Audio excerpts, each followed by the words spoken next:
মালয়েশিয়ায় অবস্থানরত অবৈধ বাংলাদেশিদের দেশে ফেরত পাঠাতে ট্রাভেল পারমিট ইস্যুর সিদ্ধান্ত নেওয়া হয়েছে।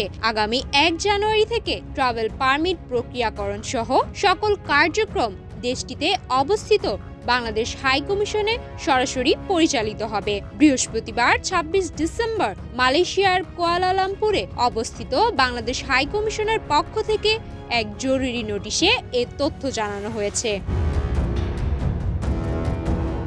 নোটিশে জানানো হয়, ট্রাভেল পারমিট পেতে আবেদনকারীর যা যা প্রয়োজন সেগুলো হলো আবেদনকারীর সর্বশেষ পাসপোর্ট অনুলিপি অথবা জাতীয় পরিচয়পত্রের ফটোকপি।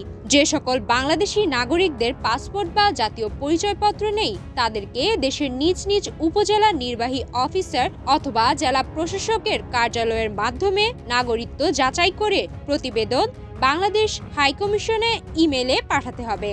সদ্য তোলা পাসপোর্ট সাইজের ৩ কপি ছবি। মালয়েশিয়ার মে ব্যাংকের বাংলাদেশ হাইকমিশনের হিসাব নং ৫৬৪৪২৭১০২২৬৮ এ মে ব্যাংকের যে কোনো শাখা থেকে ৪৪ রিঙ্গিত জমা দেওয়ার স্ক্রিপ্ট। আবেদনকারীকে অবশ্যই সশরীরে হাইকমিশনে থাকতে হবে।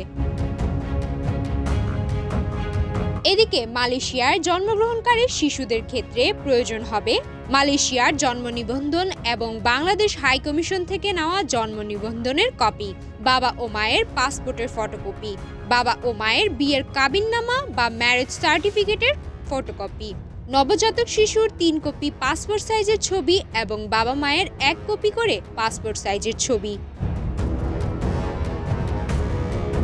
বাংলাদেশের জনশক্তি কর্মসংস্থান ও প্রশিক্ষণ ব্যুরোর ওয়েবসাইটের তথ্য মতে মালয়েশিয়ায় এ পর্যন্ত বাংলাদেশি শ্রমিক গিয়েছে ১৪.৫ লাখেরও বেশি।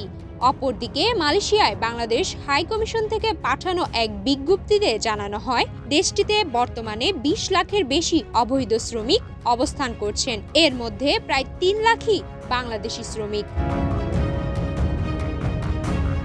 সুমায়া মিতু, বাংলাদেশ প্রতিদিন।